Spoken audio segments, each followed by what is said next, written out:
L'assistant, William Carter avait tout. Le pouvoir, la richesse et un cœur de pierre. Mais lorsqu'un enfant déterminé de 7 ans lui remet une candidature pour aider sa maman malade, le monde de William bascule. Cet enfant n'est-il qu'un cas parmi d'autres, ou celui qui va lui apprendre ce qui compte vraiment? Avant de commencer l'histoire, dites-nous d'où vous nous regardez aujourd'hui. Le soleil du matin se reflétait sur les murs de verre du Carter Building, le plus haut gratte-ciel du quartier des affaires.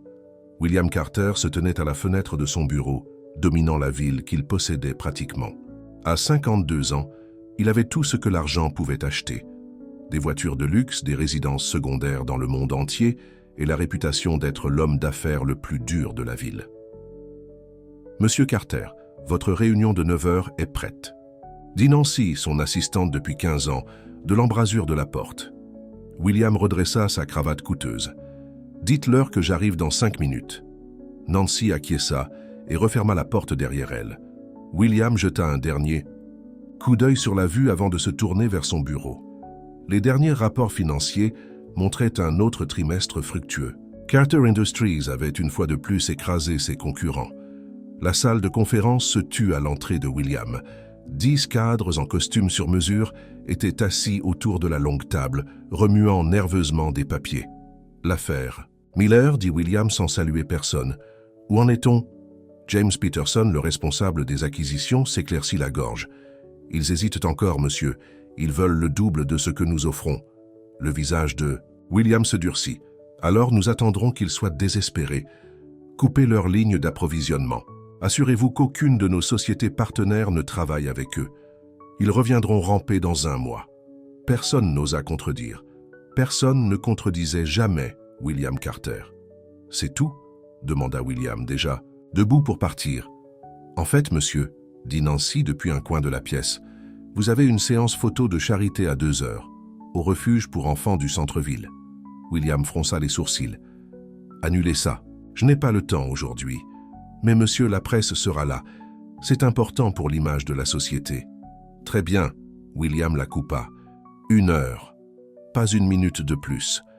Plus tard dans l'après-midi, la voiture noire et élégante de William s'arrêta devant un bâtiment délabré dans le quartier le plus pauvre de la ville. Une pancarte au-dessus de la porte indiquait « Refuge pour enfants Hope Harbor ». William, boutonnant sa veste de costume et arborant son meilleur sourire public, il sortit de la voiture. Une femme d'âge mûr aux yeux bienveillants l'accueillit à l'entrée. « Monsieur Carter, nous sommes très honorés de votre visite. Je suis Suzanne Miller, la directrice. » William lui serra brièvement la main. « Allons-y vite. Où voulez-vous que je me place pour les photos ?» Le sourire de Suzanne hésita légèrement. « Je pensais que vous aimeriez rencontrer quelques enfants d'abord.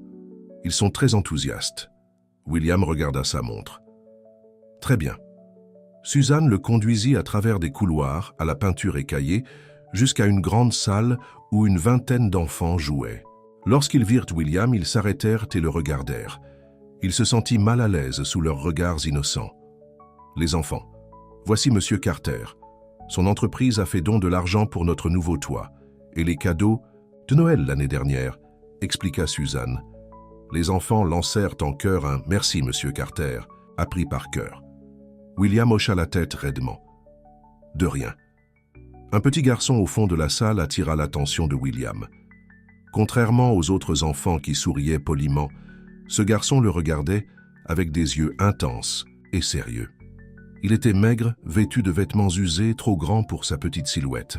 Pendant que le photographe s'installait pour les photos de presse, William se retrouva à regarder le garçon. Il y avait quelque chose de familier chez lui que William ne pouvait pas placer. « Très bien, Monsieur Carter.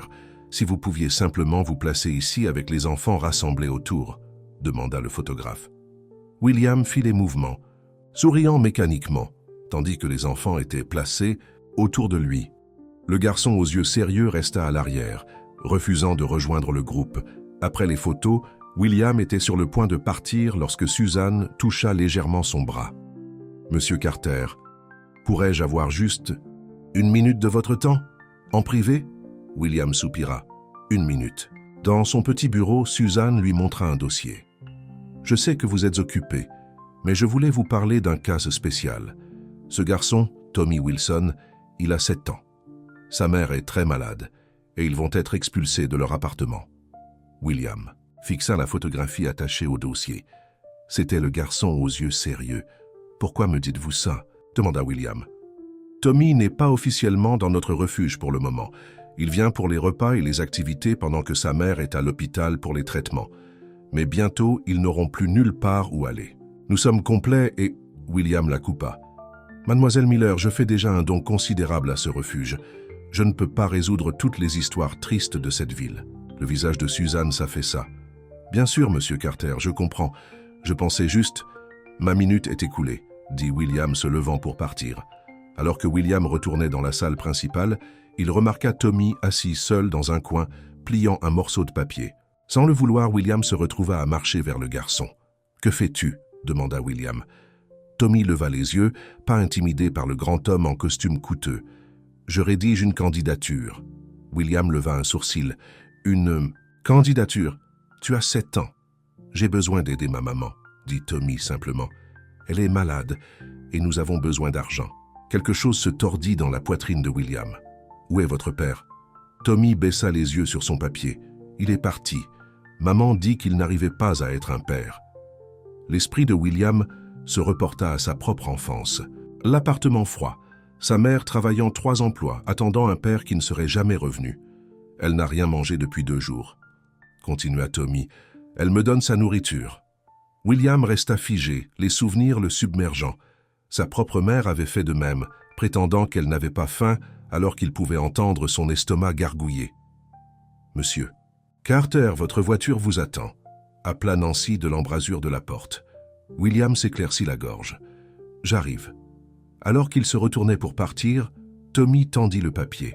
« Veuillez prendre ma candidature, je peux nettoyer ou porter des choses. » William prit le papier froissé. Sur celui-ci, d'une écriture enfantine, était écrit « Tommy Wilson, 7 ans, travailleur acharné, besoin d'un emploi pour aider maman. »« Je vais la regarder, » dit William, rangeant le papier dans sa poche. De retour dans sa voiture, William ne pouvait pas arrêter de penser au garçon. Il sortit son téléphone. « Nancy, procurez-moi des informations sur Tommy Wilson et sa mère. Ils sont sur le point d'être expulsés et la mère est malade. Découvrez dans quel hôpital elle se trouve. » Ce soir-là, au lieu de se rendre dans son appartement de luxe, William se retrouva à l'hôpital Memorial. L'infirmière du poste sembla surprise lorsqu'il demanda la chambre de Maria Wilson. « Êtes-vous de la famille ?» demanda-t-elle. « Non. Je suis un ami, » répondit William, se sentant étrange de prononcer ces mots. La chambre de Maria Wilson était petite et sombre. Une femme maigre, aux yeux sérieux, comme ceux de Tommy, était allongée dans le lit, connectée à plusieurs appareils. « Puis-je vous aider ?» demanda-t-elle faiblement lorsque William entra. « Madame Wilson, je m'appelle William Carter. J'ai rencontré votre fils aujourd'hui. » Maria essaya de s'asseoir. « Tommy va bien ?»« Il va bien. Il est au refuge pour le moment. » William remua mal à l'aise. « Il m'a donné une candidature. » Maria ferma les yeux brièvement. « Je suis désolé. Il s'inquiète pour l'argent. Je lui ai dit qu'il n'avait pas à s'inquiéter, mais il ressemble tellement à son père. Déterminé, têtu. Qu'est-ce qui ne va pas chez vous? Je veux dire médicalement, demanda William. Le cancer, dit Maria simplement. Stade 3. Les traitements sont chers et je ne peux plus travailler. Nos économies sont parties. William regarda la pièce spartiate. Et le père du garçon? Le visage de Maria se durcit. Il est parti quand Tommy avait 3 ans. Il a décidé que la vie de famille n'était pas pour lui. Un autre souvenir frappa William, sa mère pleurant la nuit, se demandant à haute voix comment une personne pouvait simplement cesser d'aimer une autre. Sans bien comprendre pourquoi, William sortit son chéquier. « Madame Wilson, j'aimerais vous aider, vous et Tommy. » Maria fronça les sourcils. « Nous n'avons pas besoin de charité, monsieur Carter. »« Ce n'est pas de la charité, » dit William fermement. « C'est une avance. » « Une avance pourquoi ?» William se surprit lui-même avec ces paroles suivantes. « J'embauche Tommy, comme mon assistant. » Maria sembla confuse. « Il a 7 ans. »« Oui, eh bien, c'est un poste spécial, créé juste pour lui. Il m'aidera à organiser les choses. Après l'école, bien sûr. » Maria étudia le visage de William. « Pourquoi feriez-vous ça? Vous ne nous connaissez pas. » William pensa au petit garçon avec de la détermination dans les yeux, et à lui-même, à cet âge-là, affamé, effrayé, regardant sa mère dépérir de trop travailler. « Disons simplement que je vois du potentiel chez votre fils », répondit William. De retour dans sa voiture, William appela Nancy. « Je veux que vous payiez les factures d'hôpital de Maria Wilson, toutes, et trouvez-leur un appartement convenable. Payez 1 an à l'avance. » Nancy resta silencieuse un instant. « Puis-je demander de quoi il s'agit, monsieur ?» William regarda les lumières de la ville. « J'embauche un nouvel assistant. »« Mais je suis votre assistante, » dit Nancy, confuse. « C'est différent, faites-le, Nancy. » Le lendemain, William retourna au refuge. Tommy était assis dans le même coin en train de faire une autre candidature. Lorsqu'il vit William, ses yeux s'écarquillèrent. « Vous êtes revenu, » dit Tommy. William hocha la tête. « Oui, j'ai une nouvelle pour toi. » Tommy se redressa. « À propos de ma candidature, oui, j'ai décidé de t'embaucher, » dit William, se sentant étrangement nerveux, comme mon assistant spécial. Le visage de Tommy s'illumina. « Vraiment? Que vais-je faire? »« Tu m'aideras à voir les choses différemment, » répondit William, se surprenant à nouveau. « Mais d'abord, j'ai rendu visite à ta mère hier. Elle va être transférée dans une meilleure chambre d'hôpital aujourd'hui. » Les yeux de Tommy se remplirent de larmes. « Vous avez vu ma maman? »« Oui, et je m'occupe aussi de votre situation concernant l'appartement. Plus d'expulsion. » Tommy regarda William avec incrédulité. « Pourquoi nous aidez-vous » William s'agenouilla au niveau de Tommy, quelque chose qu'il ne se souvenait pas avoir fait pour personne depuis des années. « Parce qu'il y a longtemps, j'étais comme toi, et personne ne m'a aidé. » Pour la première fois depuis des décennies, William sentit quelque chose se fissurer en lui, quelque chose qu'il pensait être mort lorsqu'il était un garçon regardant sa mère lutter seule. C'était inconfortable et presque douloureux, comme un membre qui se réveillait après être resté engourdi trop longtemps.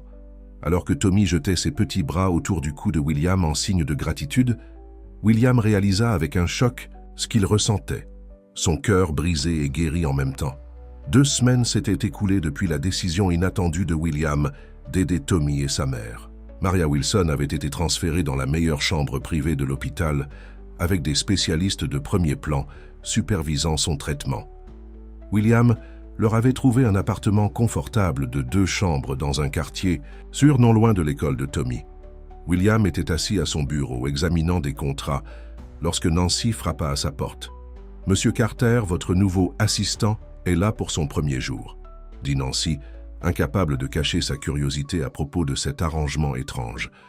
William redressa nerveusement sa cravate. « Faites-le entrer. » Tommy entra dans le bureau vêtu de nouveaux vêtements, un jean et une chemise boutonnée que Suzanne du refuge l'avait aidé à choisir. Ses cheveux étaient soigneusement peignés et ses chaussures n'étaient plus usées sur les bords, mais ses yeux gardèrent la même détermination sérieuse. « Bonjour, Monsieur Carter, » dit Tommy, sa petite voix résonnant dans le grand bureau. « Bonjour, Tommy. Comment va ta mère ?» Le visage de Tommy s'illumina.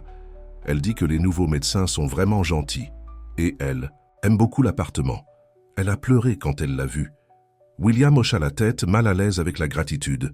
« Bien. C'est bien. » Un silence gêné s'installa entre eux. William réalisa soudainement qu'il n'avait pas vraiment planifié ce que Tommy ferait au bureau. Le garçon le regardait avec impatience. « Eh bien, je suppose que nous devrions nous mettre au travail, » dit William, s'éclaircissant la gorge. « Ton travail sera de m'aider à organiser ces dossiers. » Il pointa une pile de dossiers sur une table d'appoint. Tommy s'approcha de la table. « Que dois-je faire avec ?»« Juste, range-les par ordre alphabétique. » Tommy hocha la tête sérieusement et se mit au travail, ses petits doigts triant soigneusement les papiers. William l'observa un instant, puis retourna à son propre travail. Toutes les quelques minutes, il se surprenait à jeter un coup d'œil au garçon, qui était intensément concentré sur sa tâche. L'intercom sur le bureau de William sonna. « Monsieur Carter, les membres du conseil d'administration attendent dans la salle de conférence. » Soy annonça la voix de Nancy. William se leva. « Tommy, j'ai une réunion. Reste ici et continue à travailler sur ces dossiers. Je reviens bientôt. » Tommy hocha la tête, sans lever les yeux. Dans la salle de conférence, William eut du mal à se concentrer. James Peterson présentait les projections pour l'acquisition de Miller, mais l'esprit de William ne cessait de revenir à son bureau où un garçon de 7 ans triait ses dossiers. « Monsieur Carter ?» demanda James. « Vos réflexions pour aller de l'avant. William cligna des yeux. Désolé, quelle était la question? Les cadres échangèrent des regards. William Carter ne perdait jamais le focus pendant les réunions. La famille Miller, répéta James, ils refusent toujours notre offre. J'ai suggéré que nous diffusions des articles négatifs dans la presse sur la stabilité de leur entreprise, faire baisser la valeur de leurs actions afin que nous puissions acheter à un prix encore plus bas. William fronça les sourcils. Les Miller dirigent cette entreprise depuis 3 générations. Elle emploie plus de 500 personnes. Oui, mais les affaires sont les affaires, répondit James calmement. Une fois que nous les aurons acquis, nous rationaliserons les opérations. Nous réduirons les effectifs d'environ la moitié. 250 personnes perdront leur emploi, dit William lentement. James haussa les épaules. C'est du progrès, monsieur. Vous avez toujours dit que le sentiment n'avait pas sa place dans les affaires. William fixa les documents devant lui, ne voyant pas des chiffres mais des visages. Des gens avec des familles, avec des enfants comme Tommy. J'ai besoin de plus de temps pour examiner cela, dit William se levant brusquement. Réunion levée. Les cadres semblèrent choqués lorsque William quitta la salle. En 15 ans, il n'avait jamais retardé une décision d'acquisition. Lorsque William retourna à son bureau, il trouva Tommy assis dans son grand fauteuil en cuir, les jambes qui pendaient, lisant un magazine économique. « J'ai fini. Les dossiers, dit Tommy. Ils sont en ordre alpha-bêta-cal maintenant. » William ne put s'empêcher de sourire à la mauvaise prononciation. « Alphabétique, c'est ce que j'ai dit, » répondit Tommy avec assurance. William s'assit en face de Tommy.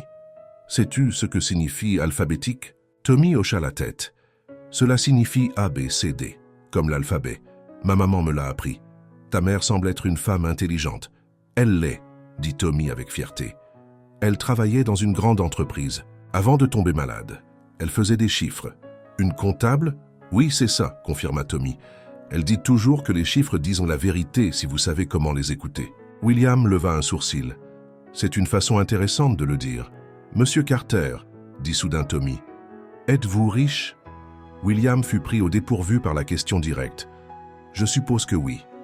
Alors pourquoi? Avez-vous l'air triste tout le temps? La question frappa William comme un coup de poing dans l'estomac. Qu'est-ce qui te fait penser que je suis triste? Tommy haussa les épaules. Vos yeux. Ils ressemblent aux yeux de ma maman quand elle pense au départ de papa. William fixa le garçon. Comment un enfant de 7 ans pouvait-il voir ce que personne d'autre n'avait remarqué? Je ne suis pas triste, dit William sur la défensive. Je suis occupé. Ma maman dit qu'être occupé est parfois un moyen de se cacher d'être triste. William changea rapidement de sujet. C'est l'heure du déjeuner. As-tu faim? Tommy hocha la tête avec empressement. William appuya sur l'intercom. Nancy, commandez le déjeuner pour 2. Quel que soit le plat du jour chez Giovanni's. Lorsque la nourriture arriva, William regarda Tommy étendre soigneusement sa serviette sur ses genoux et attendre que William commence à manger, en premier. Ces petits moments de politesse touchèrent William de manière inattendue. « Où as-tu appris tes manières » demanda William. « Ma maman » répondit Tommy entre 2 bouchées de pâtes. « Elle dit que les bonnes manières ne coûtent rien, mais qu'elles valent beaucoup. Ta mère est très sage. » Tommy enroula des spaghettis autour de sa fourchette.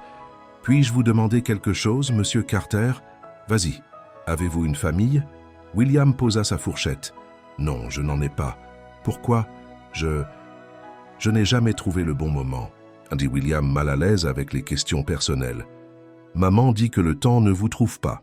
Vous devez le trouver, » dit Tommy de manière pragmatique. William changea à nouveau de sujet. « Comment se passe l'école? » Le toit.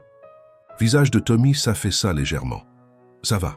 Certains enfants se moquent de moi parce que mes vêtements étaient vieux, mais maintenant j'ai des vêtements neufs, alors peut-être qu'ils arrêteront. » William ressentit un éclair de colère. « Qui se moque de toi? Juste des garçons. Ceux qui ont des chaussures chics et des jeux vidéo, ils disent que je suis pauvre. » William se souvint des railleries similaires de sa propre enfance, la honte des vêtements usés et des tickets de déjeuner gratuits.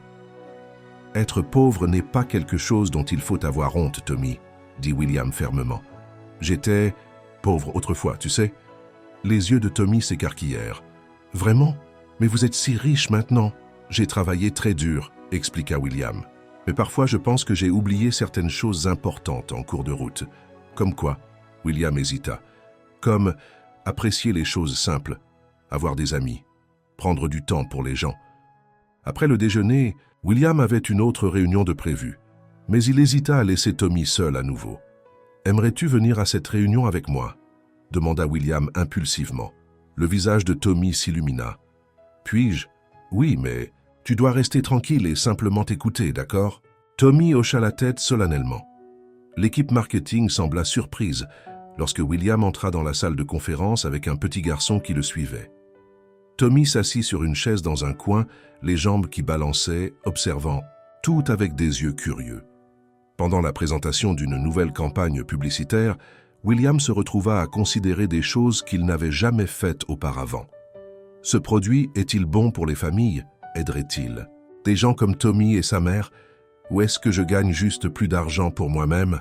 Lorsque l'équipe suggéra une stratégie marketing agressive qui ciblerait principalement les familles à faible revenu avec des options de crédit à taux d'intérêt élevés, William jeta un coup d'œil à Tommy. « Non, » dit William, fermement. « Nous devons reconsidérer cela.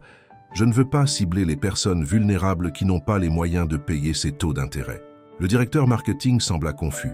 « Mais monsieur, c'est là que les marges bénéficiaires sont les plus élevées.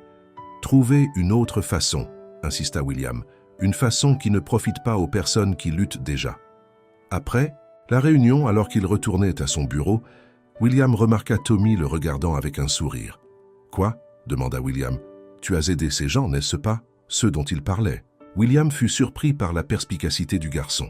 « Je suppose que oui, c'est ce que ma mère dit qu'on devrait faire. Aider les gens quand on le peut. » Ce soir-là, au lieu de travailler tard comme d'habitude, William décida de ramener Tommy chez lui. Lorsqu'ils arrivèrent devant la nouvelle résidence, Tommy demanda « Vous voulez entrer et saluer ma maman? Elle est rentrée de l'hôpital pour quelques jours. » William hésita. « Je ne veux pas vous déranger. » Qu'est-ce que ça veut dire, déranger? Ça veut dire importuner quelqu'un alors qu'il ne vous attend pas. Tommy secoua la tête. « Vous ne nous dérangerez pas. » Maman veut vous remercier de toute façon. À contre-cœur, William suivit Tommy dans l'immeuble. L'appartement était modeste mais confortable, bien plus agréable que tous ceux dans quoi William avait vécu enfant. Maria Wilson était assise sur le canapé, pâle mais bien mieux que lorsqu'elle était à l'hôpital. En voyant William, elle essaya de se lever. « S'il vous plaît, ne vous levez pas, » dit rapidement William. « Monsieur Carter, » dit Maria, « je ne saurais vous remercier assez pour tout ce que vous avez fait pour nous. » William remua mal à l'aise. « Il n'y a pas de quoi. Tommy est un bon travailleur. » Tommy rayonna à ce compliment. « J'ai classé les dossiers dans l'ordre alphabétacal aujourd'hui. » « Alphabétique, » corrigea Maria doucement. « Et as-tu remercié Monsieur Carter pour cette opportunité? »« Merci, Monsieur Carter, » dit Tommy docilement. « Tommy, pourquoi tu n'irais pas te laver avant le dîner ?» suggéra Maria. Une fois Tommy sorti de la pièce, Maria se tourna vers William. « Monsieur Carter, je ne comprends pas pourquoi. Vous faites tout ça pour nous. Mais je veux que vous sachiez combien je vous suis reconnaissante. » William s'assit en face d'elle. « Madame Wilson, s'il vous plaît, appelez-moi Maria. »« Maria, alors. J'ai grandi dans des circonstances similaires à celles de Tommy. Mon père est parti quand j'avais 6 ans. Ma mère s'est épuisée au travail pour subvenir à mes besoins. Elle est décédée quand j'avais 15 ans et je me suis retrouvé seul après ça. » Les yeux de Maria s'attendrirent. « Je suis vraiment désolé. Je me suis promis de ne plus jamais être pauvre, » continua William. « Je me suis concentré sur l'argent, sur la construction de mon entreprise. Je pensais que c'était tout ce qui comptait. »« Et maintenant ?» demanda Maria doucement. William regarda le couloir où Tommy avait disparu. « Maintenant, je n'en suis plus si sûr. Votre fils, il me rappelle moi à cet âge-là, mais il a quelque chose que j'ai perdu il y a longtemps. » Quoi? L'espoir, la bonté, la capacité de voir le bien chez les gens.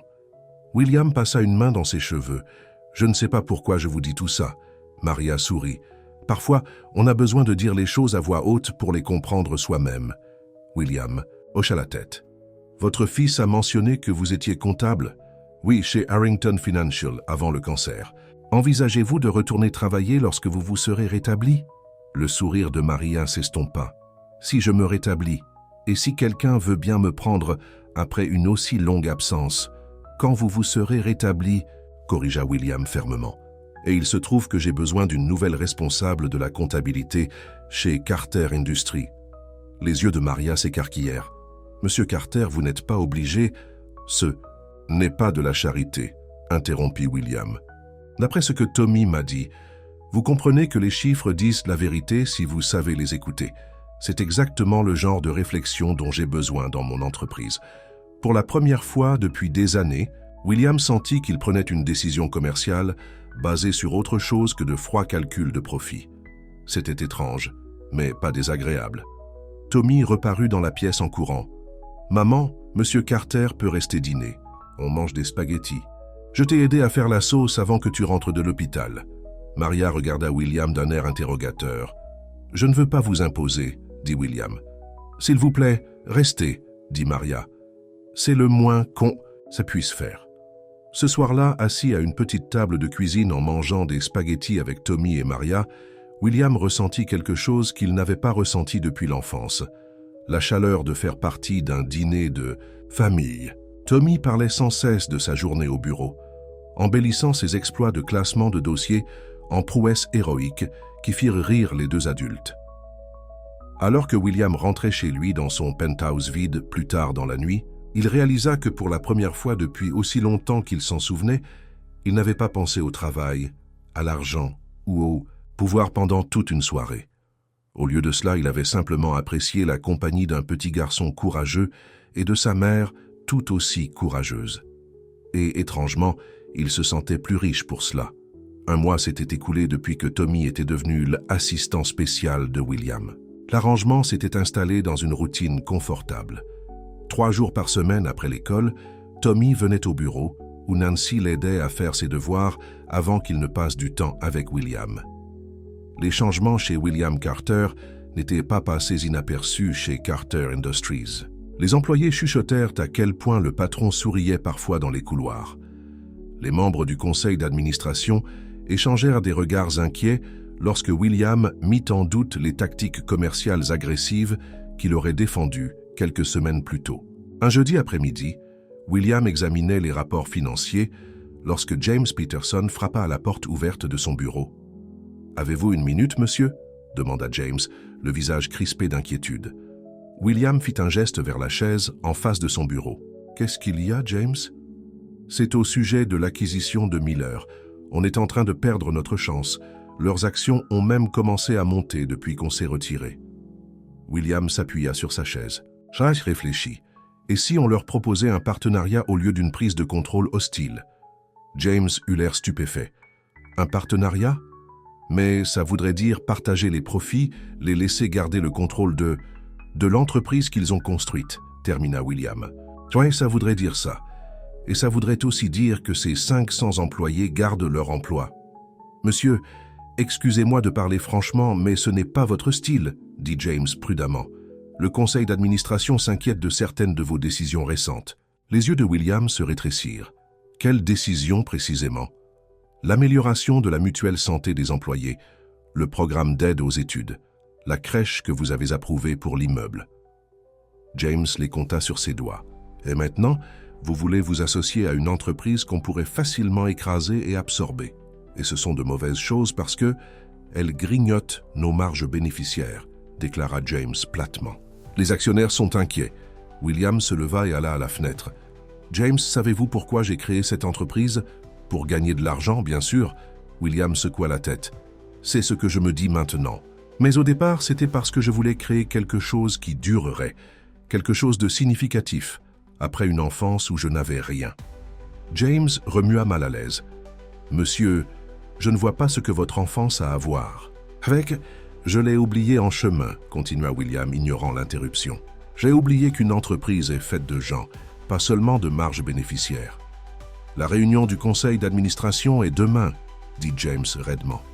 Ils voudront des réponses sur cette nouvelle orientation. Après le départ de James, William resta assis à réfléchir à la confrontation à venir. La porte s'entr'ouvrit et Tommy jeta un coup d'œil. « Monsieur Carter, Nancy a dit que je devais attendre, mais j'ai fini mes devoirs plus tôt. » William sourit, son humeur s'éclaircissant instantanément. « Entre, Tommy. Comment s'est passée l'école aujourd'hui ?»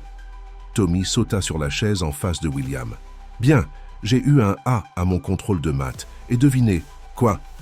Billy Thompson, celui qui se moquait de mes vieux vêtements, m'a demandé si je voulais venir à sa fête d'anniversaire la semaine prochaine. C'est super, Tommy. Tu vas y aller? Le sourire de Tommy s'estompa un peu. Je ne sais pas.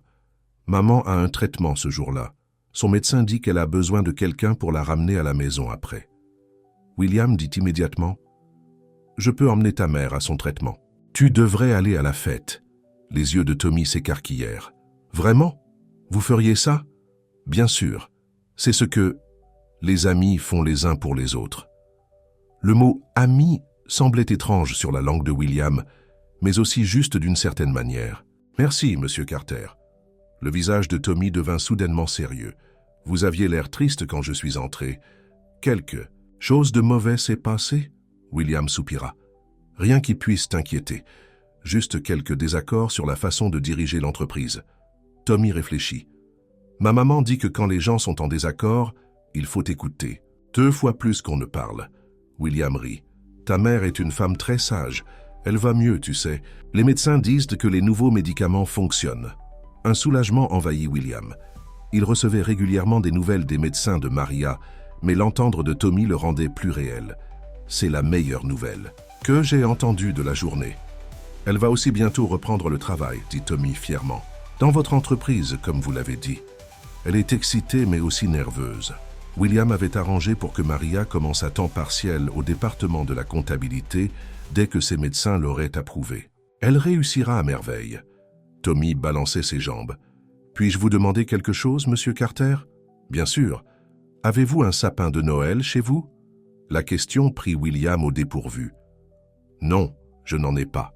Je passe généralement Noël au travail. » Tommy eut l'air horrifié. « Au travail, à Noël? Mais les cadeaux, les biscuits et tout ça ?»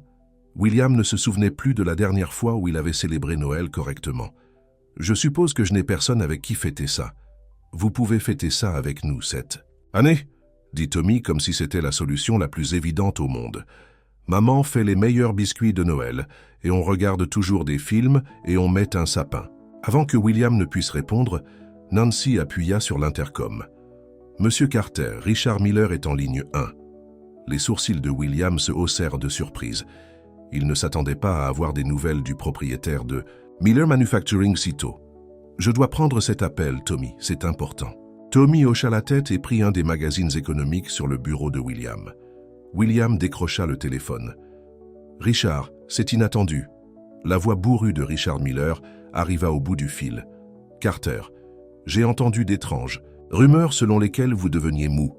J'ai pensé appeler pour voir si elles étaient vraies. » William lança un coup d'œil à Tommy qui faisait semblant de ne pas écouter. « Je ne dirais pas mou, appelons ça une évolution. » Il y eut une pause au bout du fil. « J'ai aussi entendu dire que vous pourriez être intéressé par un partenariat plutôt que de nous avaler tout cru. Je suis ouvert à en discuter, » confirma William. Une autre longue pause. « Mon père ne me pardonnerait jamais de vendre l'entreprise purement et simplement. Elle est dans notre famille depuis des générations. » « Je comprends ça mieux qu'avant, » dit William honnêtement. « Déjeuner demain pour discuter des conditions ?» suggéra Richard. « Je vais demander à mon assistante de prendre rendez-vous. » Après avoir raccroché, William remarqua que Tommy le regardait avec intérêt. « C'était un appel professionnel important, » demanda le garçon. « Très important. Ça pourrait changer les choses ici. » Ce soir-là, au lieu de travailler tard, William décida de rendre visite à Maria. Il se retrouva à le faire de plus en plus souvent ces derniers temps, passant à leur appartement pour vérifier ses progrès ou parfois juste pour parler. Elle était assise sur le canapé lorsqu'il arriva, parcourant des documents de formation professionnelle que William lui avait envoyés. « Vous avez l'air bien, » dit William, sincèrement heureux de voir un peu de couleur sur ses joues. Maria sourit. « Je me sens plus forte chaque jour. Les médecins sont prudemment optimistes. » William s'assit en face d'elle. « Tommy a mentionné que vous étiez nerveuse à l'idée de reprendre le travail. » Maria soupira. « Ça fait longtemps que je n'ai pas travaillé en milieu professionnel et commencé chez Carter Industries, de toutes les entreprises. C'est intimidant. Vous vous en sortirez, » l'assura William. « Et si quelqu'un vous fait des problèmes, vous pourrez compter sur moi. » Maria rit doucement. « Mon propre garde du corps milliardaire ?» Leurs regards se croisèrent et William sentit une chaleur inattendue se répandre dans sa poitrine. Il s'éclaircit la gorge. « Tommy a mentionné que vous aviez un traitement prévu ce week-end. Il a été invité à une fête d'anniversaire le même jour. Oh, le visage de Maria tomba. Je vais devoir appeler le médecin et reporter le rendez-vous. Tommy était tellement enthousiaste à l'idée de se faire de nouveaux amis. Il n'y a pas besoin de reporter, interrompit William. J'ai déjà dit à Tommy que je vous emmènerai. Maria eut l'air surprise. William, vous n'êtes pas obligé de faire ça. Vous avez déjà tellement fait pour nous. C'était la première fois qu'elle l'appelait par son prénom, et William trouva qu'il aimait le son. Je veux le faire, dit-il simplement. Maria étudia son visage. Vous avez changé depuis la première fois où on s'est rencontrés à l'hôpital. William hocha la tête. Tommy m'a fait du bien. Vous m'avez tous les deux fait du bien. C'est réciproque, répondit Maria doucement. Je n'ai jamais vu Tommy aussi heureux, même avec tout ce qu'on a traversé. Il parle constamment de vous. William ressentit une montée de quelque chose qu'il n'avait pas ressenti depuis des années, un sentiment d'appartenance. Il m'a invité à passer Noël avec vous deux. Maria sourit. Et vous viendrez? Si vous me le permettez, dit William, surpris de combien il voulait qu'elle dise oui. On serait honoré, répondit Maria.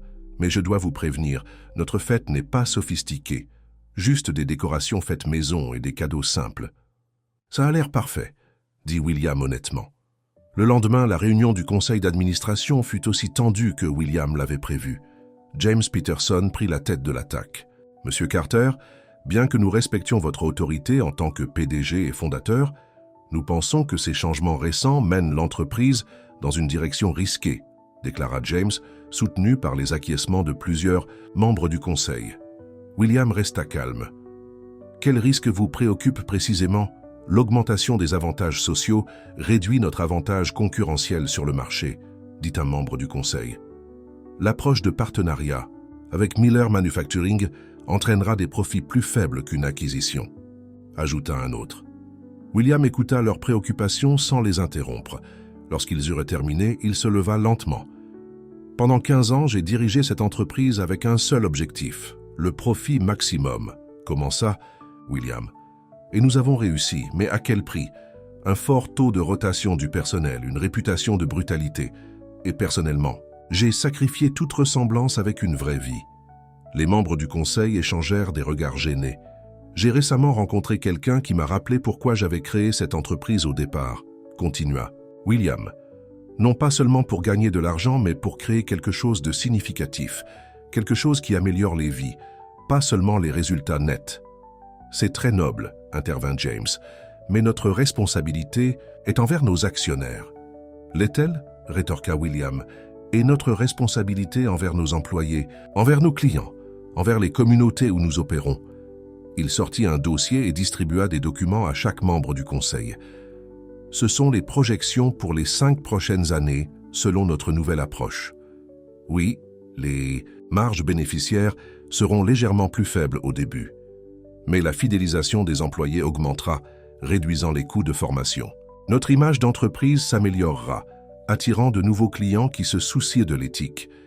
Et des partenariats comme celui avec Miller ouvriront des portes qui nous ont été fermées en raison de notre réputation agressive. Les membres du conseil examinèrent les chiffres en silence. Le changement est toujours inconfortable, conclut William, mais parfois c'est nécessaire. Je pense que cette nouvelle orientation nous rendra plus forts à long terme, non seulement financièrement, mais en tant qu'organisation dont nous pouvons tous être fiers. Après la réunion, Richard Miller arriva pour leur déjeuner. William l'emmena dans sa salle à manger privée au dernier étage de l'immeuble. « Je dois avouer, Carter, » dit Richard pendant qu'ils discutaient des conditions, « je n'aurais jamais pensé voir le jour où vous proposeriez un partenariat équitable. Votre réputation vous précède. » William sourit ironiquement. « Les réputations peuvent changer. » Alors qu'ils se serraient la main sur l'accord préliminaire, la porte de la salle à manger s'ouvrit et Tommy jeta un coup d'œil. « Excusez-moi, monsieur Carter, » dit Tommy. « Nancy a dit que vous aviez terminé votre réunion. » Richard regarda le garçon avec curiosité. William fit un geste à Tommy pour qu'il entre. « Richard, voici mon assistant spécial, Tommy Wilson. Tommy, voici monsieur Miller, le propriétaire de Miller Manufacturing. » Tommy serra la main de Richard solennellement. « Enchanté de vous rencontrer, monsieur. » Richard regarda le garçon et William avec une nouvelle compréhension. « Donc, C'est pour ça que William Carter est soudainement intéressé par la préservation des entreprises familiales et des emplois. William posa une main sur l'épaule de Tommy. Disons que j'ai acquis une certaine perspective sur ce qui compte vraiment. Après le départ de Richard, ayant promis de faire examiner l'accord de partenariat par ses avocats, William emmena Tommy prendre une glace à la cafétéria de l'entreprise. « Votre réunion professionnelle importante, c'est-elle bien ?»« Pas assez ?» demanda Tommy en dégustant son sundae au chocolat. « Oui, on va travailler ensemble au lieu de se battre. » Tommy acquiesça avec approbation. « Maman dit que la coopération est meilleure que la compétition. »« Ta mère a encore raison », convint William. Ce week-end-là, William se retrouva dans la salle d'attente du service d'oncologie pendant que Maria recevait son traitement. Il avait apporté son ordinateur portable avec l'intention de travailler, mais il se retrouva à penser aux changements dans sa vie au cours des derniers mois.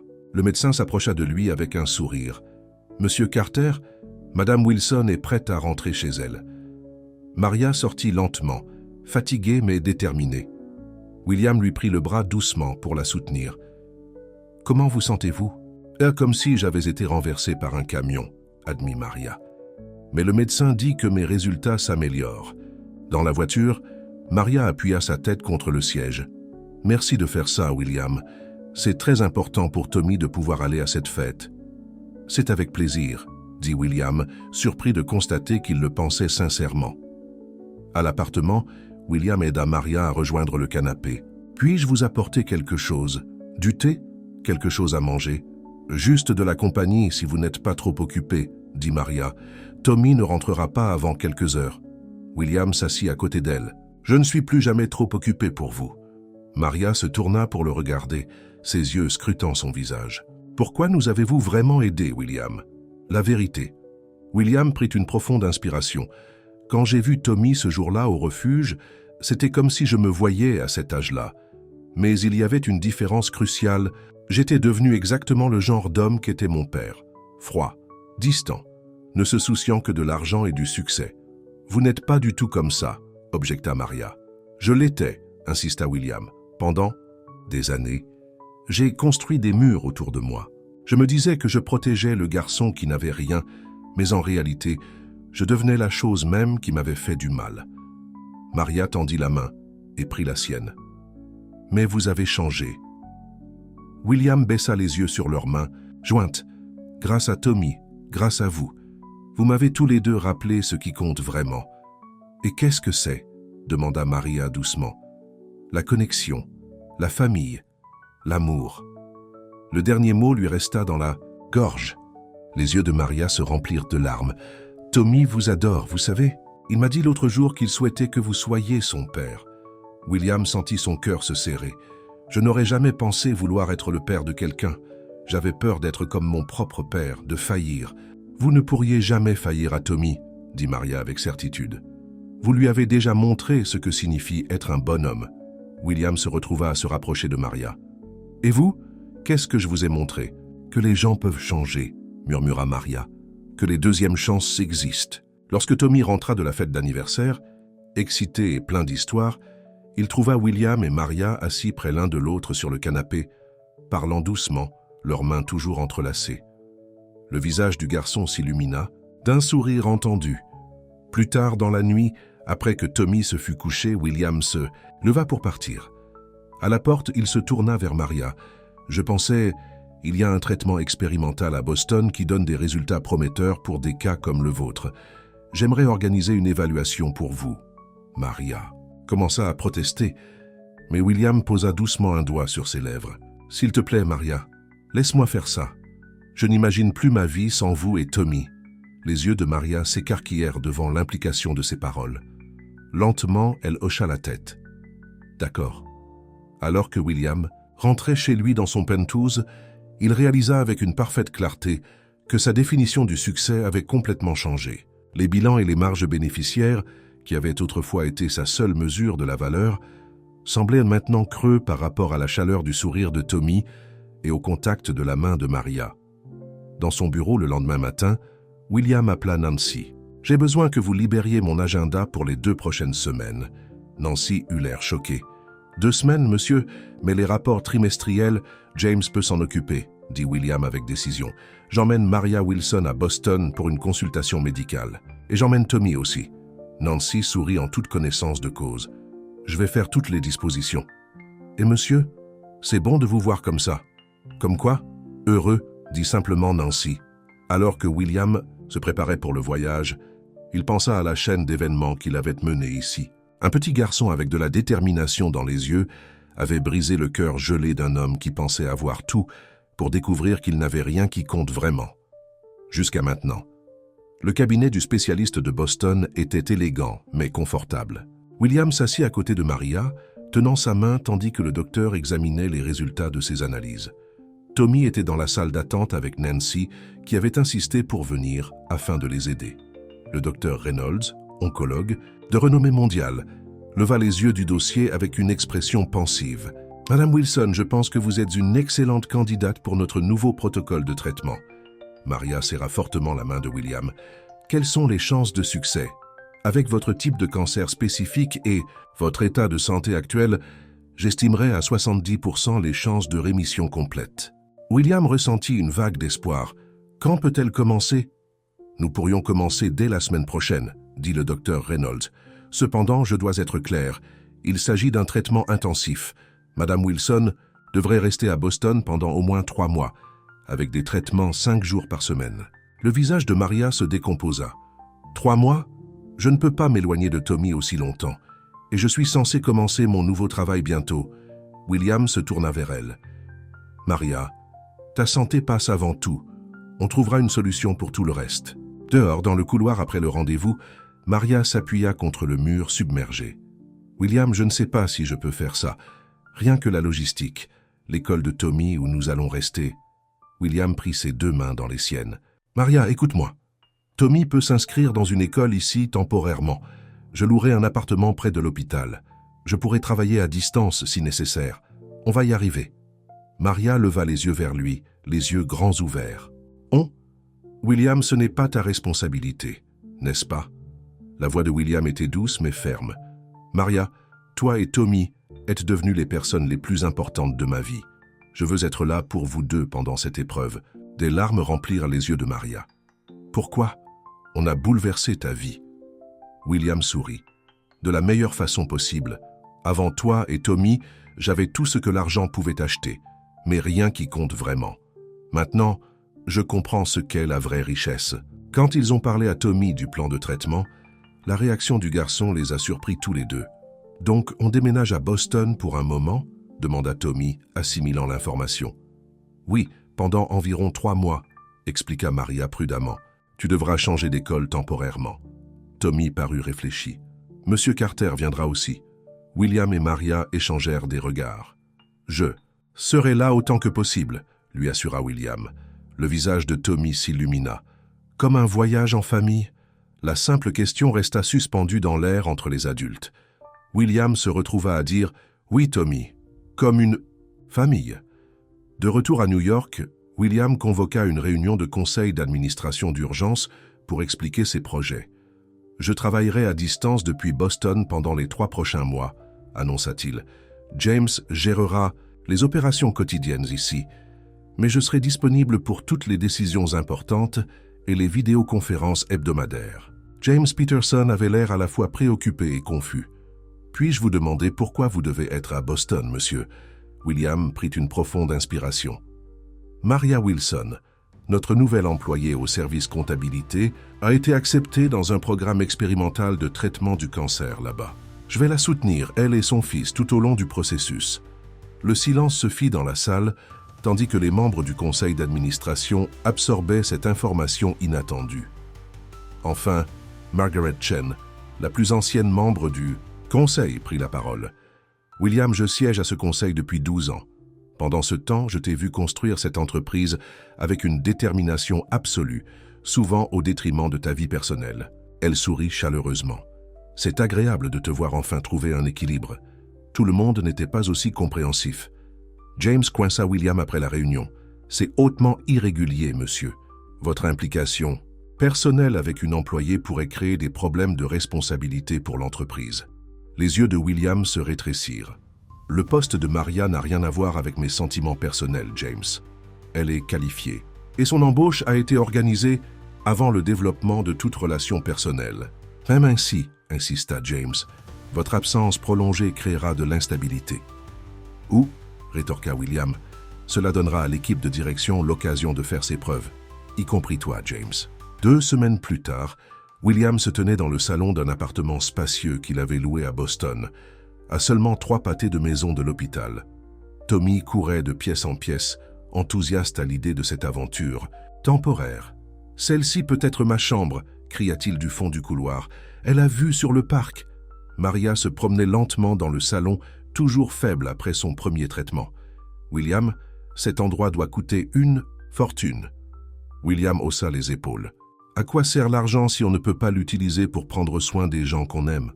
Maria s'assit sur le canapé, l'air sérieux. « On doit parler de cet arrangement. » William s'assit à côté d'elle. « Qu'est-ce qu'il y a ?» Ses limites semblent floues. « Es-tu mon employeur, mon ami, le mentor de Tommy ?» Maria luttait pour trouver les mots justes. « Je suis reconnaissante pour tout ce que tu as fait, mais j'ai besoin de comprendre ce que c'est. » William prit sa main. « Que veux-tu que ce soit, Maria ?» Elle le regarda dans les yeux. « J'ai peur de le dire. N'aie pas peur, » encouragea doucement William. « On est allé trop loin pour autre chose que l'honnêteté entre nous. » Maria prit une profonde inspiration. « Quand David nous a quittés, je me suis promis de ne plus jamais dépendre de personne. Je devais être forte pour Tommy. Mais ensuite, tu es entré dans nos vies et tout a changé. Pour moi aussi, admit William. J'ai peur, William, murmura Maria. Et si les traitements ne fonctionnent pas? Et si j'ai laissé Tommy s'attacher à toi et ensuite... William posa un doigt sur ses lèvres. Pas de « et si ?» On gère ce qui est. En ce moment, tu te bats et je suis là. Tommy est heureux. C'est tout ce qui compte. Maria s'appuya contre son épaule, épuisée mais réconfortée. Un jour à la fois, alors? William hocha la tête. Un jour à la fois. Au fil des semaines, ils ont adopté une routine. William emmenait Tommy à sa nouvelle école chaque matin, puis travaillait depuis l'appartement ou un café voisin jusqu'à ce qu'il soit temps d'aller chercher Maria à ses traitements. Le soir, ils dînaient ensemble, aidaient Tommy avec ses devoirs et regardaient parfois des films à 3 sur le canapé. Cela semblait étrangement normal, comme s'ils étaient une famille depuis des années au lieu de moi. Un soir, après que Tommy soit allé se coucher, William trouva Maria en train de regarder de vieilles photos. « À quoi penses-tu » demanda-t-il, s'asseyant à côté d'elle. Maria lui montra une photo d'elle avec Tommy, bébé. « Comme la vie change vite. Il y a 1 an, on m'a diagnostiqué un cancer. Je luttais pour payer mon loyer. J'avais peur de laisser Tommy seul au monde. Et maintenant... » « Et maintenant ?» demanda William. « Maintenant, j'ai de l'espoir, » dit simplement Maria. « Pour la première fois depuis des années, je pense à l'avenir. » Le téléphone de William sonna, interrompant le moment. Il regarda l'écran et fronça les sourcils. « C'est James. Je devrais prendre ça. » Dans la cuisine, William répondit à l'appel. « James, il est tard. Qu'est-ce qui est si urgent ?» La voix de James était tendue. « Monsieur, on a un problème. Le partenariat avec Miller est remis en question. Leur directeur financier prétend qu'on a mal représenté nos intentions. Il menace de se retirer de l'accord. » William se pinça le pont du nez. « Ce qui les rendrait vulnérables à une prise de contrôle hostile par Harrington Financial. » « Exactement. Ils exigent que vous reveniez à New York pour une réunion d'urgence demain. » William jeta un coup d'œil vers le salon où Maria regardait toujours des photos. « Ce n'est pas possible, James. Maria a un traitement important demain. Monsieur, avec tout le respect que je vous dois, ce partenariat était votre idée, votre nouvelle vision pour l'entreprise. Si ça échoue, je comprends les enjeux, » interrompit William. « Organisez plutôt une vidéoconférence. Ils ont spécifiquement demandé votre présence en personne. » Insista James. « Ils disent que c'est une question de confiance. » Après avoir raccroché, William retourna dans le salon, l'air préoccupé. « Des problèmes professionnels ?» demanda Maria, sentant immédiatement sa détresse. William hocha la tête. « Le partenariat avec Miller est en difficulté. Ils veulent que je revienne à New York demain pour une réunion d'urgence. »« Alors tu devrais y aller, » dit Maria sans hésitation. William secoua la tête. « Tu as ton traitement demain. Le docteur Reynolds a dit que c'était crucial. » William, dit Maria doucement. « Je gère ces traitements depuis des semaines maintenant. Je vais bien aller pendant une journée sans toi. Mais ce partenariat est important pour toi, insista Maria. Il représente les changements que tu essaies de faire dans ton entreprise. Tu devrais être là pour le défendre. » William se sentait tiraillé entre sa vieille vie et sa nouvelle vie. « Je t'ai promis que je serais là pour toi et Tommy. Et tu l'as été, » Maria l'assura.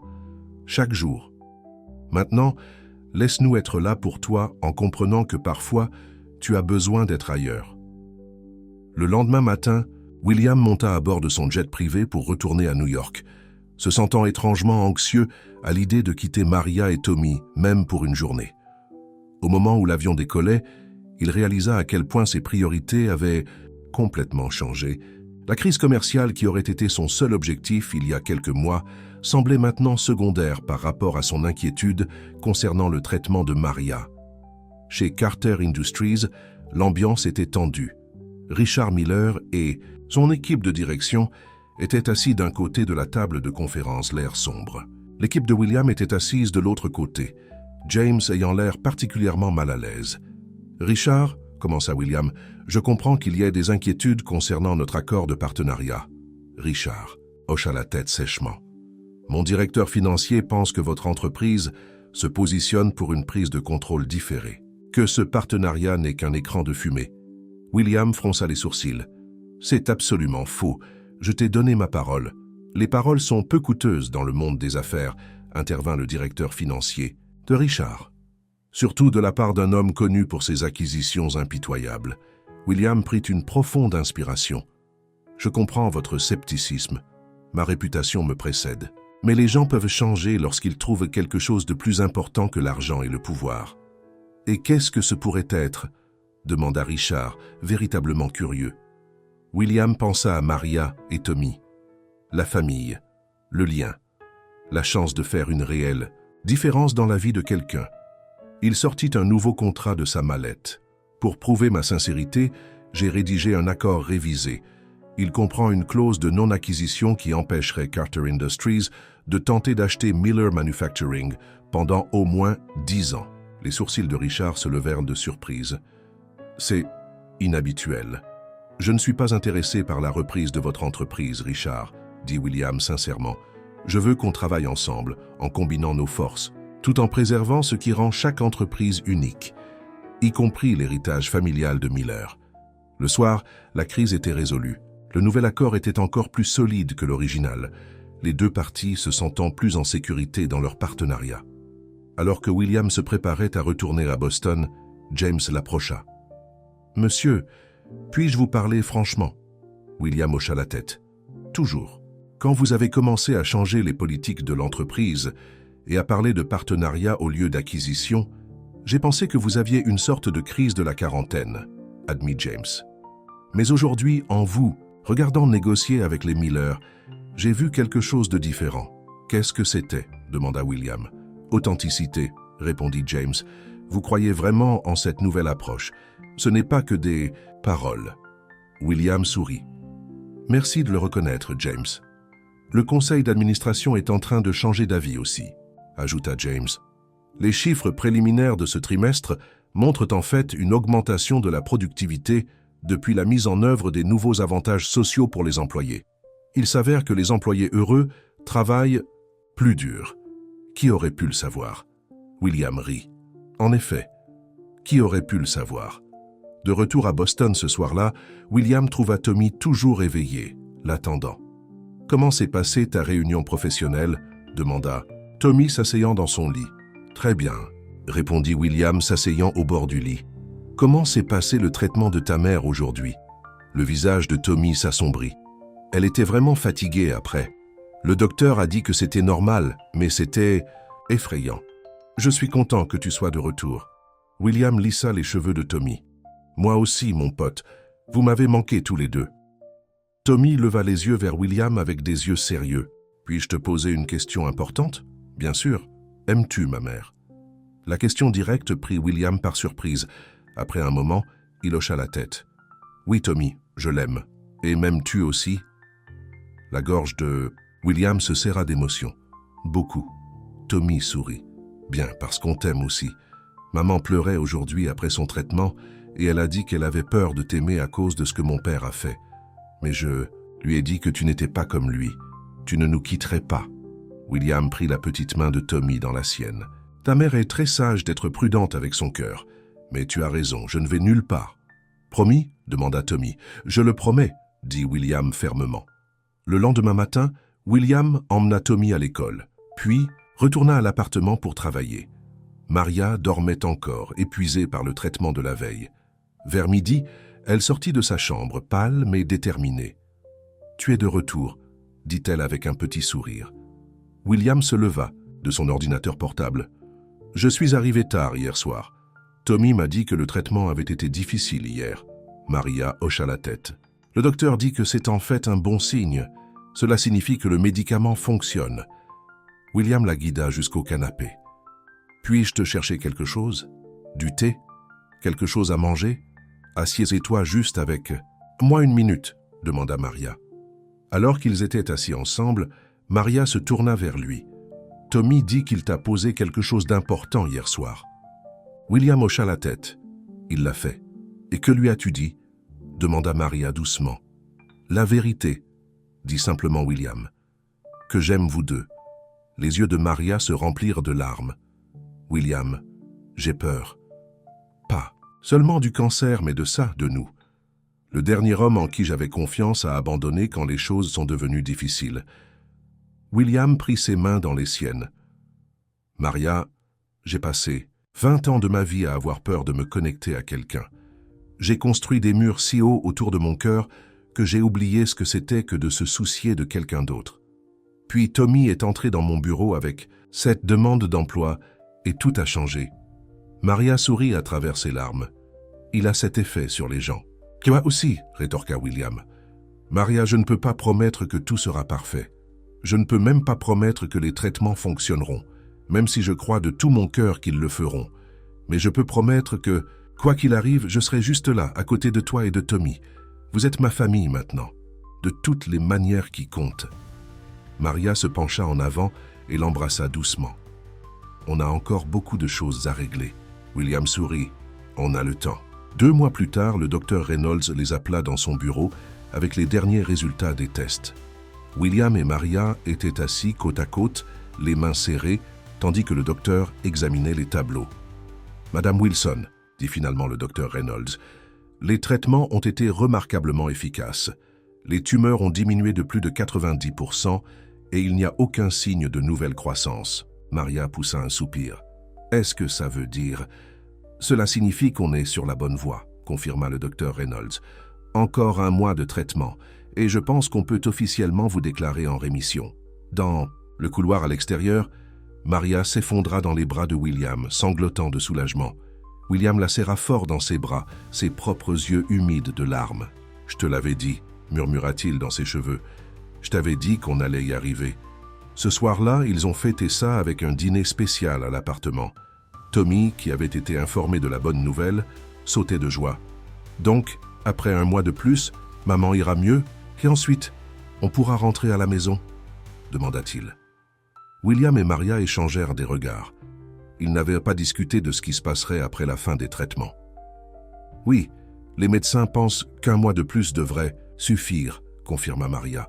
« Quant à rentrer à la maison, on doit en parler. » Plus tard, après que Tommy soit allé se coucher, William et Maria étaient assis sur le petit balcon de l'appartement, regardant l'horizon de Boston. « Alors, » commença William hésitamment, « quelles sont tes pensées sur ce qui se passe ensuite ?»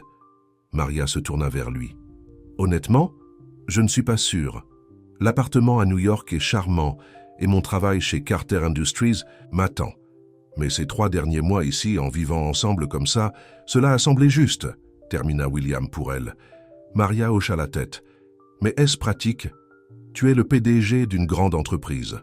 Tu ne peux pas travailler à distance pour toujours. » William prit sa main. « Et si je te disais que j'ai réfléchi à apporter quelques changements, à restructurer la direction de l'entreprise pour me donner plus de flexibilité ?» Maria eut l'air surprise. « Tu ferais ça? Pour nous ?» En un clin d'œil, dit William sans hésitation. « Mais il y a quelque chose d'autre dont on doit tenir compte. » « Quoi ?» William fouilla dans sa poche et sortit une petite Boîte en velours. J'avais prévu d'attendre que tes traitements soient complètement terminés, mais après les nouvelles d'aujourd'hui, les yeux de Maria s'écarquillèrent lorsque William ouvrit la boîte pour révéler une magnifique bague en diamant. « Maria Wilson, » dit William, la voix épaisse d'émotion, « toi et Tommy m'avez fait le plus grand cadeau possible. Une seconde chance dans la vie, dans l'amour, dans la famille. Me ferais-tu l'honneur de devenir ma femme ?» Maria regarda la bague puis le visage de William. « William, es-tu sûr? Ta vie était si différente avant nous. »« Vide, » corrigea William. « Ma vie était vide avant toi et Tommy. Maintenant, elle est pleine. » Ce petit garçon qui est venu chercher un emploi pour aider sa mère n'a pas seulement trouvé un emploi. Il m'a trouvé. Il a brisé les murs que j'avais passé des décennies à construire. Et toi, avec ta force et ta gentillesse, tu m'as montré ce qu'était le vrai courage. Maria prit son visage dans ses mains. « Oui, » murmura-t-elle. « Oui, je vais t'épouser. » Alors qu'ils s'embrassaient sous les étoiles, William pensa au voyage étrange qui l'avait mené ici.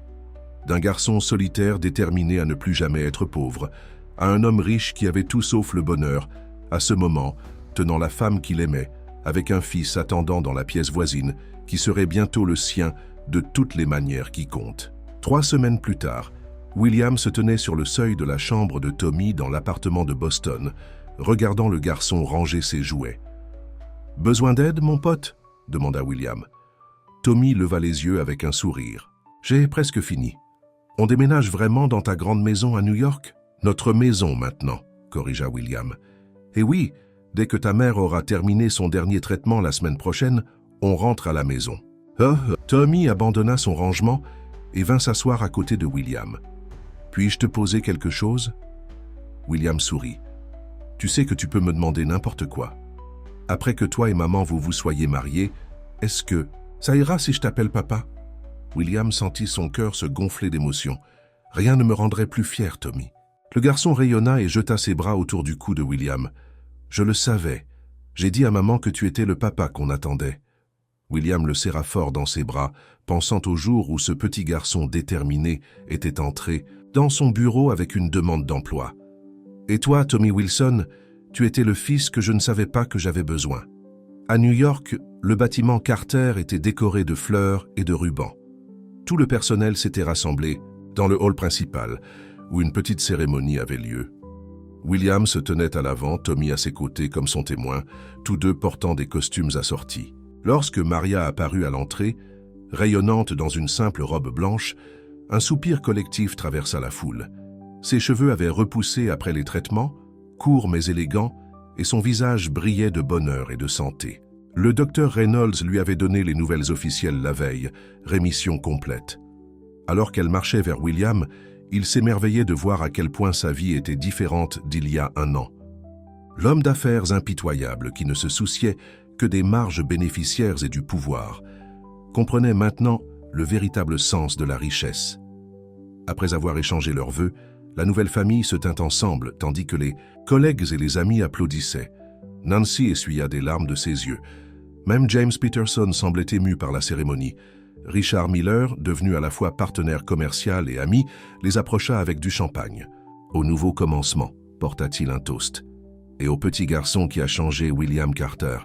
William regarda Tommy, qui tenait fièrement les mains des 2 adultes. « Il ne m'a pas seulement changé », corrigea William. « Il m'a sauvé. » Plus tard ce soir-là, dans le jardin de la maison de William, maintenant leur maison, ils étaient assis ensemble à regarder le coucher du soleil. Tommy s'était endormi entre eux, épuisé par l'excitation de la journée. « Madame Carter, » dit William doucement, essayant le nouveau nom. Maria sourit. « Ça a encore l'air étrange, mais merveilleux. »« Des regrets ?» demanda William. Maria secoua la tête. « Pas un seul. Même si je n'arrive toujours pas à croire comment tout a commencé, avec Tommy qui est entré dans ton bureau, déterminé à trouver un emploi. » William regarda le garçon endormi. « L'entretien d'embauche le plus important de ma vie. »« Pourquoi ?» demanda Maria. William sourit. « Il ne postulait pas pour travailler pour moi. Il me passait une entrevue pour le poste de père et de mari. Je ne le savais pas à l'époque. » Maria se pencha sur Tommy pour embrasser William doucement. « Et tu as eu le poste, le meilleur poste que j'ai jamais eu, » convint William regardant sa nouvelle famille avec émerveillement. le seul qui compte vraiment. Alors que la nuit tombait, ils sont restés ensemble sur le banc du jardin. Une famille créée non par le sang, mais par l'amour, le courage et la détermination d'un petit garçon qui était entré dans un bureau un jour à la recherche d'un emploi et qui avait trouvé, à la place, un foyer. Fin.